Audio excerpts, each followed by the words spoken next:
Alhamdulillah sangat senang sekali bisa berkumpul sama abang-abang senior, bisa bertanding laga amal untuk menghibur masyarakat Sumatera Barat, dan mudah-mudahan liga bisa bergulir kembali.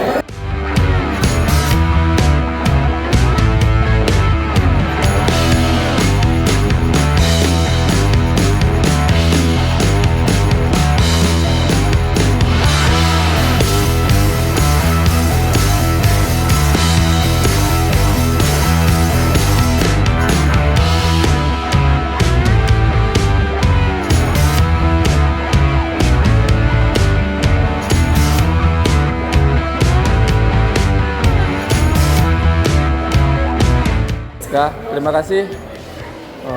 Saya sangat senang, bangga bisa kembali lagi ke stadion ini.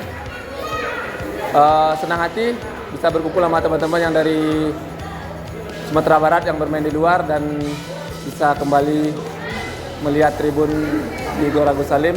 Semoga sepak bola Sumatera Barat khususnya bisa berkembang, bisa lebih baik lagi dari ini, dan SPFC lebih baik ke depannya. Terima kasih. Assalamualaikum. Alhamdulillah bisa kembali ke Stadion Agus Salim, melepas rindu sama kawan-kawan dan masyarakat Sumatera Barat dan pecintanya Semen Padang. Dan kedepannya sepak bola Sumatera Barat lebih baik lagi ke depannya, dan semakin banyak muncul bibit-bibit pemain untuk Sumatera Barat ke depannya yang bekerja di nasional. Terima kasih kepada Semen Padang Section dan Sumbar All Star. Dengan silaturahmi ini kita semakin kompak dan semakin sukses ke depannya. Sepak bola Sumatera Barat semakin maju.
Alhamdulillah buat pertandingan hari ini dan bisa kumpul lagi sama teman-teman yang main di luar Sumbar, buat Semen Padang.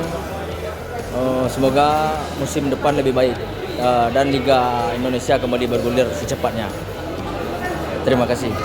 Untuk laga hari ini kita teman-teman supporter alhamdulillah sangat bersyukur diadakan laga pada sore hari ini yang bertema Semen Padang Selection sama Sumbar Selection Perang Bintang. Semoga dengan ada laga ini pelatih bisa lebih siap untuk menatap kompetisi yang akan datang. Dengan ada materi-materi pemain yang hari ini, mudah-mudahan bisa menjadi kerangka tim hendaknya nanti untuk persiapan Liga 2 kita. Menurut informasi Liga 2 kan mulai mungkin pertengahan tahun ini. Mudah-mudahan lah dengan adanya laga ini pelatih bisa lebih siap lagi menghadapi kompetisi yang akan datang. Dan saya berharap semoga kedepannya pemain Sumbar ini bisa lebih dominan lah memperkuat Semen Padang FC ini. Karena bagi kita putra-putra daerah ini lah benar-benar serius dan punya motivasi tinggi.